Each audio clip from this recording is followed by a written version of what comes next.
لو القهوة ما كانتش موجودة كان زي دلوقتي بقت ذكرى سنوية.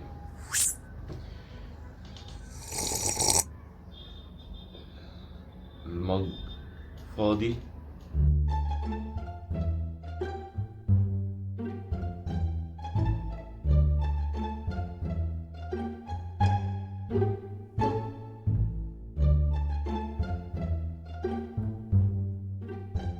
الشقة كلها ما فيهاش قهوة.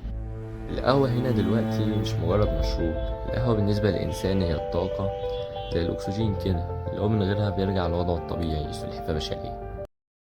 أيوة، وكل ده ممكن يحصل لأي حد بيشرب قهوة وبطلها فجأة.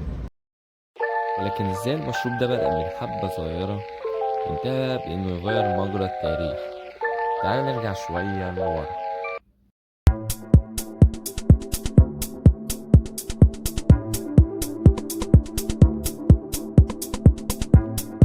الأسطورة بتقولك إن في أثيوبيا من حوالي 1000 سنة راعي غنم اسمه قلدي اكتشف إن الغنم بتاعه بيتصرف تصرفات مش طبيعية كده، تحسهم عندهم فرط حركة.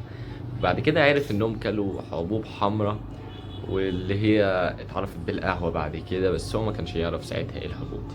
وجربها بنفسه ولقى انها بتخليه نشيط، وحتى لو سهر طول الليل ما بيبقاش تعبان. ومن هنا بدأت حكاية القهوة. سافرت اليمن وبقت مشروب الصوفيين في الأذكار الليلية.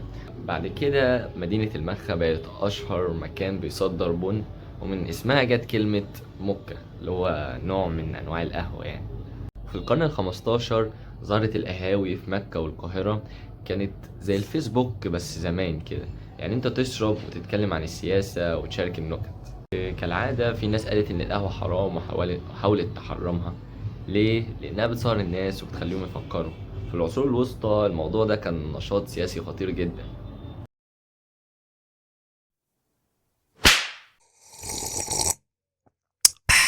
قانون في الدولة العثمانية بيقول إن الزوجة ليها حق الطلاق لو زوجها ما بيعملهاش قهوة. وفي إنجلترا الملك تشارلز الثاني حاول يقفل المقاهي، لكن الشعب كله رفض. ليه؟ لأنه شعب عايش على الكافيين. انت لو قفلت المقاهي الشعب كله هينام. السويد الملك جوزيف الثاني جاب محكوم عليهم بالإعدام وخلاهم يشربوا قهوة كل يوم عشان نثبت إنها سامة. وإيه اللي حصل بقى في الآخر؟ الملك مات قبلهم.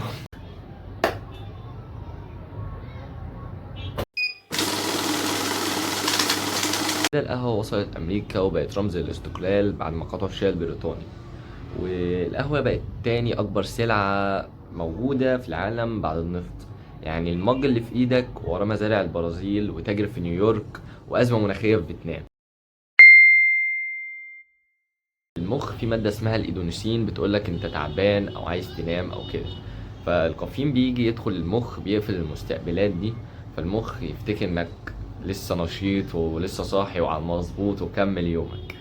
وبيزود الدوبامين في الجسم، فده بيبقى ليه نتيجة انك بتبقى مركز وعبقري مؤقت لمدة ساعتين، بعد كده هتفصل شحن وهتنام لك 3 ايام. الافراط بيساوي ارق وتوتر وصداع وزيادة في ضربات القلب، ولو بطلت فجأة هيجيلك صداع صعب جدا.